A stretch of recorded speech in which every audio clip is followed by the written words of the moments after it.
Magandang umaga, magandang gabi, magandang hapon, good morning. Ano pa? Basta, greetings sa inyong lahat dyan. Ngayon, ipakita ko sa inyo yung ginamit ko sa paglinis ng kitchen sink. Ano ba yun? Lavabo. Okay? Basta, kitchen sink. Ito yung spray na ginawa ko. DIY, okay? Mouthwash, half. Yung gamitin nyo, tapos vinegar din or soka is half. Tapos ilagay nyo sa spray at i-mix. Yun lang. Easy, di ba? Maganda siya panlinis dito. As in, shiny. Para sa water, lime, at kalk. So, ganito lang yun. I-spray. I-spray mo lang siya. Pagkatapos maghugas ng mga pinggan. At kung maglinis kayo sa toilet, pwede din.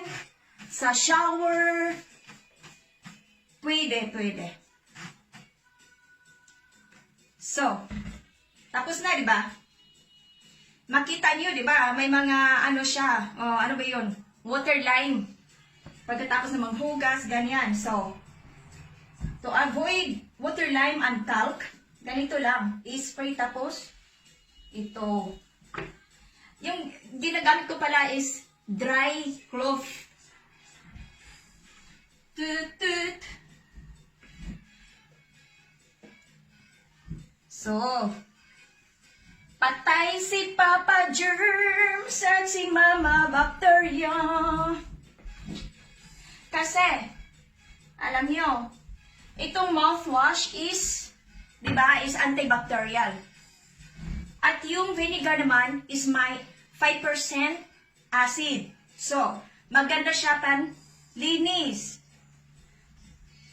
Kawawa si Papa Germs.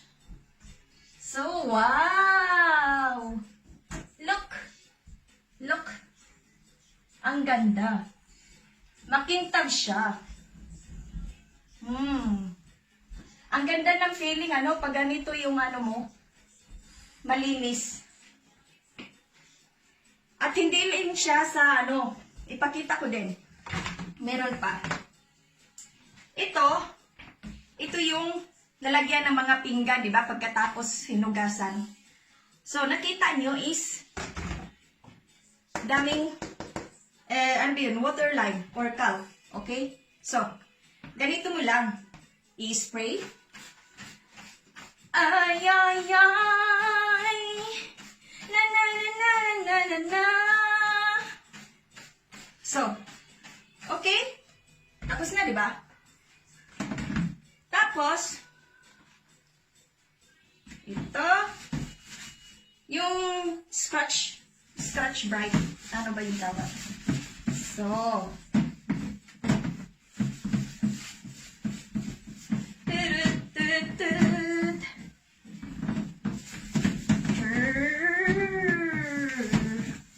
kita niyo,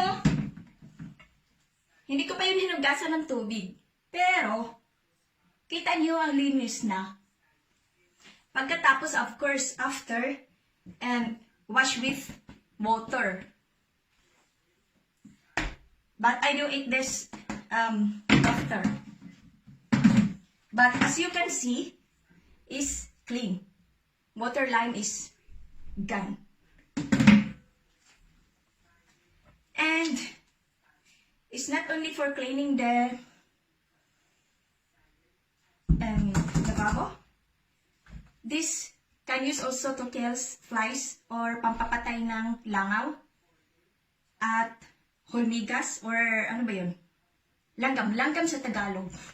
Iba kasi, langgam sa Tagalog sa amin is, yung langgam is lumilipad.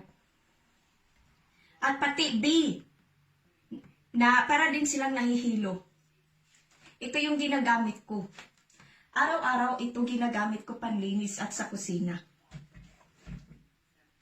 So, yun lang ang ma-share ko sa inyo for today. At yung may sasabi ko is, maraming salamat sa inyong lahat, sa mga followers, sa mga nag-likes, at yung magfa-follow pa lang. At sana marami pang mag-follow sa vlog ko.